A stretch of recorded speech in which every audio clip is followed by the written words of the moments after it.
habíamos anunciado, tenemos en la línea telefónica a Carla Gaviño, profesora de la Escuela de Gestión Pública de la Universidad del Pacífico. Bienvenida, ¿cómo está usted, Carla? ¿Qué tal? Muy buenas noches. Buenas noches, muchas gracias por la invitación. No, gracias a usted por atender a nuestro llamado. Bueno, le quería preguntar lo siguiente. Hay, por lo visto, una situación de crisis en lo que significa el sostenimiento, ¿no?,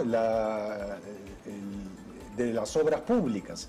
Es decir, parece que hay trabas, ¿no es cierto?, burocráticas, de cualquier otra índole, que hacen que las obras públicas no prosperen o se queden paralizadas. La congresista Tudela ha presentado un proyecto de ley para impedir la paralización de estas obras públicas.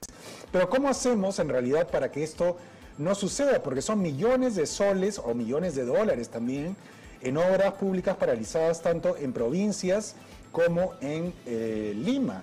Y evidentemente eso afecta las inversiones, eso afecta los proveedores, eso afecta la reactivación económica y queremos saber más o menos cómo arreglar esa situación. ¿Qué nos tendría que decir ante esta situación? Efectivamente, la Contraloría detectó que hacia enero de este año se tienen cerca de 3.000 obras paralizadas a lo largo del país y en los 3 niveles de gobierno. La problemática, como bien apuntas, es transversal a los gobiernos locales, regionales y al propio Poder Ejecutivo y Gobierno Nacional. Me parece loable la intención del Congreso de abordar en una norma las causas que generan paralización de obra. Algunas de ellas tienen que ver efectivamente con la forma en que se contratan, la calidad del expediente técnico, el que predomine el criterio del postor que cobra más barato para poder dar la buena pro de una obra, entre otros aspectos. Me parece loable la intención, pero no obstante ello, muchos de los problemas que afrentan las obras que los llevan a la paralización no se solucionan necesariamente a través de ajustes normativos. Muchas veces lo que se necesita es más gestión pública, más gestión, más hacer, ¿no? Y ahí tenemos, por ejemplo, el tema de la calidad de los expedientes técnicos, que muchas veces es muy baja y hace que a la hora que se encuentre el contratista o el ejecutor en la cancha, en el terreno, con lo que tiene que hacer, esto no calce con aquello para lo cual se le contrató en base a un expediente técnico con información insuficiente, información incompleta, o que no se ajusta al costeo real o a las características reales de la obra y del espacio geográfico en el cual tienen que implementarla. Entonces, esto más que poner una norma que te mande a tener mayor calidad de expedientes técnicos y determinar un mayor presupuesto para los mismos, yo creo que es un tema de que las entidades tengan también la capacidad de contratar y de supervisar la calidad de sus expedientes técnicos. Y para ello se necesita mayor expertise, mayor meritocracia, mayores conocimientos en los equipos técnicos, así como en el propio mercado de los contratistas que elaboran el expediente técnico. Y por supuesto, al momento de ejecutar la obra, hay un fuerte tema también con los supervisores de obra, que tienen que estar más atentos a lo que sucede con los proyectos y la propia entidad pública estar un poco más encima de cómo se vienen desarrollando los proyectos, sin esperar a que suceda algún inconveniente, alguna traba, para recién acercarse o tomar mayor conocimiento o hacer una mesa de trabajo. Hay mecanismos previos que se pueden tomar y que lamentablemente no son una práctica muy amparada o muy aplicada en nuestro país. Adicionalmente, me parece interesante, si me permiten, que se esté abordando en el proyecto de ley el tema de poder contar nuevamente con estudios de preinversión de mayor nivel, no de perfil no solamente, sino también de prefactibilidad, como ocurre en otros países. No obstante, la calidad de esos estudios nuevamente va a ser baja si es que no tenemos pues adecuados cuadros técnicos que puedan realizarlos, contratarlos y supervisarlos. Entonces hay un tema ahí también de capacitación. Sobre el tema, precisamente usted ha tocado y abordado una situación que se ve en demasía. Me refiero a la calidad de los expedientes técnicos, pero también va de la mano con otro componente, la corrupción. Y hay un ejemplo claro que ayer precisamente estábamos también abordando en este espacio. Lo que ha sucedido con el puente Bailey, que se va a construir pues en el aeropuerto internacional Jorge Chávez, que ese expediente técnico pues lo hizo un conglomerado español hace muchísimo tiempo, y durante todo este tiempo también se esperó que una empresa pues tome este expediente técnico para ejecutar, ¿no?, todo lo planeado, pero nadie quería tomar esa papa caliente, evidentemente, y recién pues los franceses, tengo entendido, pues se han echado al hombro esta situación. Pero claro, aquí hablamos de calidad del expediente técnico, pero también qué pasó con Provías descentralizado, qué pasó en ese entonces y se dejó simplemente, o se habilitó un expediente técnico que no tenía ni pies ni cabeza. Incluso lo que me dicen algunas fuentes es que simplemente era una copia, un copy-paste de lo que se había hecho en una obra, en un proyecto en España, que no tenía ni siquiera pues los tiempos parametrados de lo que significa llegar de La Molina al Callao, y que eso era increíble e inaudito. Entonces, si partimos mal de los expedientes técnicos, pues claro, ni siquiera se va a poder materializar y eso va a quedar ahí entrampado. Entonces, ¿qué soluciones le podemos dar al respecto? Porque la Contraloría también dijo que básicamente se había perdido 24.000 millones de soles por temas de corrupción. Y ahí también están los funcionarios que tienen a su cargo pues habilitar estos expedientes técnicos. Efectivamente, gran cantidad de ese monto que se pierde por acciones de inconducta funcional o corrupción, según la Contraloría, se encuentran en las obras públicas, de manera que la corrupción, como bien apunta Carmen, es un tema importante y medular en la infraestructura pública, en la obra pública, que no vamos a solucionar sacando leyes necesariamente, sino que requieren de mayor acompañamiento, mayor supervisión, y ahí hay un tema nuevamente de transparencia, de integridad, que tiene que funcionar con mayor efectividad en las instituciones públicas, revisar adecuadamente lo que se está contratando, dar conformidades una vez que se asume por completo la calidad de lo que se está revisando. Este caso que tú mencionas, expedientes técnicos que son calco de otras obras, y no es inusual, lamentablemente, en nuestro país. Se viene dando a lo largo de los años y en distintas instituciones públicas. Entonces, es también preocupante que suceda en una de las principales unidades ejecutoras del país, como es Provías, ¿no?, que maneja grandes proyectos de infraestructura. Si pasa a ese nivel, ¿qué pasará en los gobiernos regionales y en los gobiernos locales, o qué no pasará? Entonces, nuevamente, el tema de trabajo conjunto con la Contraloría, con el sistema de integridad, el tema de capacitar y tener cuadros técnicos solventes, meritocráticos, que lleguen ahí por un tema de ascenso en la carrera civil y que por lo tanto, en la carrera de servicio civil, y que por lo tanto se valore el expertise que tiene, y que también pues ellos puedan aportar en calidad en la evaluación que hacen de los estudios de preinversión y los expedientes técnicos, es importantísimo. Lamentablemente, cuando se tienen constantes rotaciones o cuadros poco meritocráticos, hay distintos incentivos que aquejan a la obra pública si no van de la mano con la calidad, sino con otro tipo de beneficios personales a costa de las obras públicas y por lo tanto de los servicios para los ciudadanos. ¿Y cómo hacer, digamos, para que eso no suceda? Porque lo que vemos, perdón, es que en las regiones, cada vez que gana un político, pues saca a la gente de la administración anterior y pone a su gente que lo apoyó en la campaña, que no sabe mucho de administración, y esos son los que terminan haciendo los expedientes técnicos y etcétera, que salen mal hechos, y así se repite, pero omnia secula seculorum, es decir, es como que no hay una solución a la vista, porque prácticamente es un modus operandi, ¿no? Es decir, gano la elección y pongo mis cuadros, entre comillas, que no existen, y al final me sale una porquería del expediente técnico y evidentemente tenemos lo que tenemos.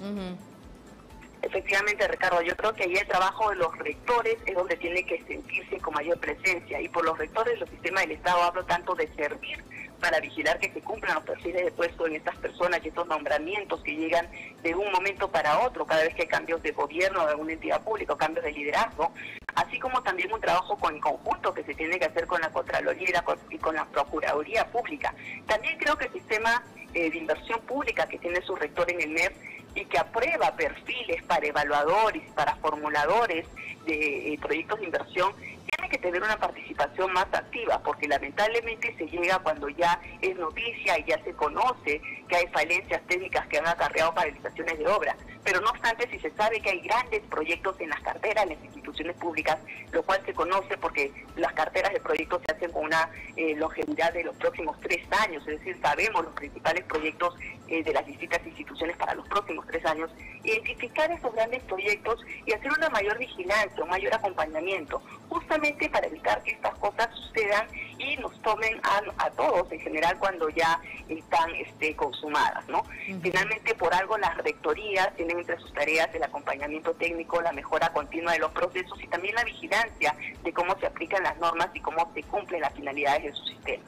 Claro, ahora, pero yendo un poco a la realidad, ¿no? Recordando también lo que ha pasado con las empresas chinas que han subcontratado a empresas peruanas, han tercerizado el trabajo, les han hecho trabajar parte de la obra y luego no les pagan. Entonces, todo lo que tenemos también son obras entrampadas en el ámbito legal.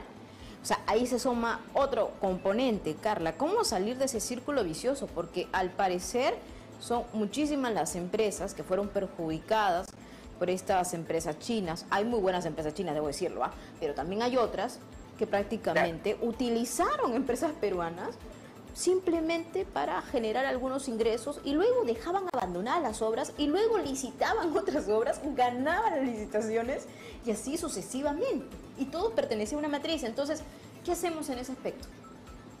Efectivamente, hay de todo. Hay empresas buenas y hay empresas que de un contrato para otro vienen repitiendo lo mismo, solo cambian el cascarón de la personalidad jurídica. Y ahí es donde hay que poder identificar con prontitud quiénes son las empresas que conforman estos consorcios y a su vez quiénes son los accionistas o los que ocupan puestos directorales o gerenciales en esas empresas y que se presentan de proceso en proceso con otro nombre, pero incurren en lo mismo. Ganan la licitación, que se ha vuelto el verdadero negocio, y luego dejan la obra ahí en el aire con una serie de subcontratistas y se queda reconocido por las entidades públicas y se genera no solamente una crisis en el servicio que no se prestó, sino también una crisis para estas empresas peruanas que terminan en las quiebras.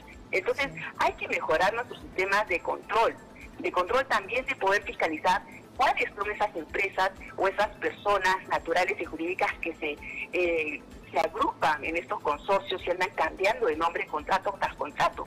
Lo mismo ocurre, por ejemplo, con un montón de empresas que están sancionadas y que con sanción vigente ganan procesos de selección en otras entidades públicas y vuelven a cometer lo mismo. Ahí nos queda claro que por más que sancione el Tribunal de Contrataciones del Estado del OCE, la sanción queda un poco sin mayor aplicación cuando vemos que en la práctica los sancionados siguen incurriendo en lo mismo y cuando vemos que no alcanza la sanción efectiva porque se cambió de personalidad jurídica y quienes realmente están incurriendo en estas prácticas siguen ganando licitaciones y procediendo de la misma manera. Entonces también hay que hacer una fuerte articulación con los mecanismos de control tanto de contratación del Estado, de la Procuraduría Pública, de la Contraloría. Tiene que haber más articulación porque lamentablemente lo que ocurre es que las entidades públicas no entran a revisar quiénes son estas personas que han sido sancionadas por el OCE, se les presentan a los procesos de selección y las contratan.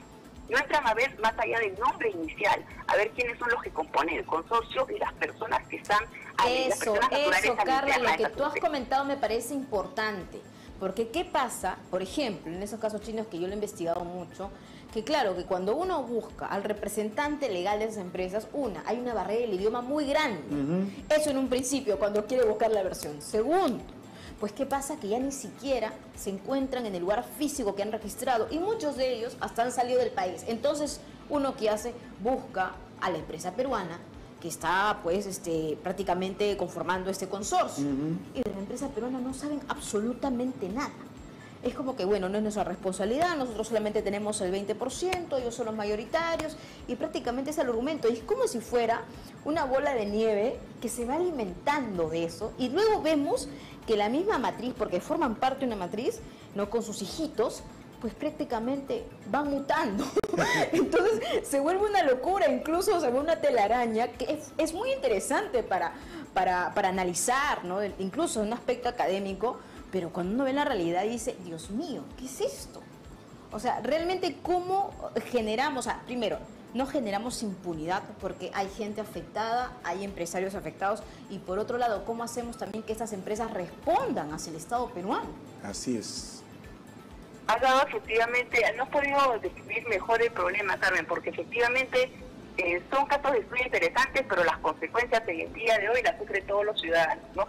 Entonces, tenemos que revisar profundamente qué se registra, cómo se comunica, a quiénes se registra y qué consecuencias hay, qué es lo que no está registrado, cómo hacer que las distintas entidades públicas tengan acceso a saber a quién realmente están contratando y cuáles son los antecedentes que tienen las personas que lideran estas empresas, ¿no? Entonces yo creo que ahí hay una serie de aspectos que también tienen que ver con la parte legal que tienen que revisarse, porque nuevamente poco se gana si es que una persona jurídica es sancionada por el tribunal, cambia de nombre y luego se presenta otro proceso y sigue ganando y vuelve a incurrir en lo mismo. Entonces estamos amparando o covalidando, ¿no?, de alguna manera esta práctica de la impunidad, que solamente consiste en un cascarón con un nombre jurídico, pero que no tiene mayor consecuencia.